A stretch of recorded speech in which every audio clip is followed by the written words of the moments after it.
డెలిమిటేషన్ పై ప్రధాని మోదీ కీలకమైన ప్రతిపాదనలు చేరాయానికి చిన్న రాష్ట్రాలు కేంద్రపాలిత ప్రాంతాల్లో లోక్సభ స్థానాలను రెట్టింపు చేయాలని నిపుణులు సిఫారసు చేశారు.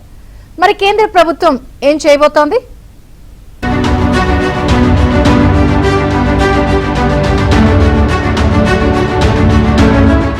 డీలిమిటేషన్ పై వివాదం నెలకొన్న సమయంలో లోక్సభ నియోజకవర్గాల పునర్విభజనపై ప్రధాని ఆర్థిక సలహా మండలి కీలక ప్రతిపాదన చేసింది.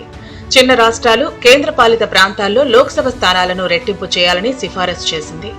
నియోజకవర్గాల విభజనలో పట్టణీకరణ, ఎస్సీ ఎస్టీ జనాభా, భాషాపరమైన వైవిధ్యం పరిగణలోకి తీసుకోవాలని సూచించింది.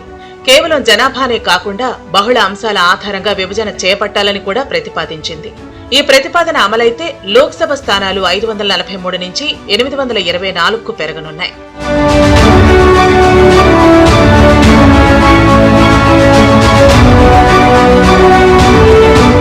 దేశవ్యాప్తంగా ఉన్న పెద్ద రాష్ట్రాల్లో లోక్సభ సీట్లను 50% వరకు పెంచేందుకు మోడల్ సిద్ధమైంది. ప్రస్తుతం ఉన్న లోక్సభ స్థానాల్లో 170 నియోజకవర్గాలను విభజించాలని నివేదికలో సూచించింది. 170 నియోజకవర్గాల్లో 59 స్థానాలను 2 భాగాలుగా, 111 స్థానాలను 3 భాగాలుగా విభజించే అవకాశం ఉంది. ఈ సూచనలు అమలైతే దక్షిణాది రాష్ట్రాల సీట్ల శాతంలో మార్పు ఉండదు. ప్రస్తుతం ఉన్న 23.7% ప్రాతినిధ్యం భవిష్యత్తులోనూ కొనసాగుతుంది.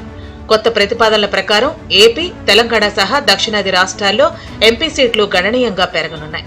కేరళలో లోక్సభ స్థానాలు 20 నుంచి 30కు, తమిళనాడులో 39 నుంచి 59కు పెరిగే అవకాశం ఉంది.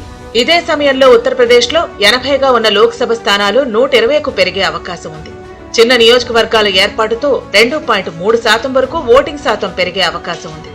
అలాగే మహిళా ప్రత్యేక పోలింగ్ బూతులు ఏర్పాటు చేయాలని కూడా సిఫారసు చేసింది. 2027 జనాభా లెక్కల ఆధారంగానే నియోజకవర్గాల పునర్విభజన ప్రక్రియ చేపట్టాలని స్పష్టం చేసింది.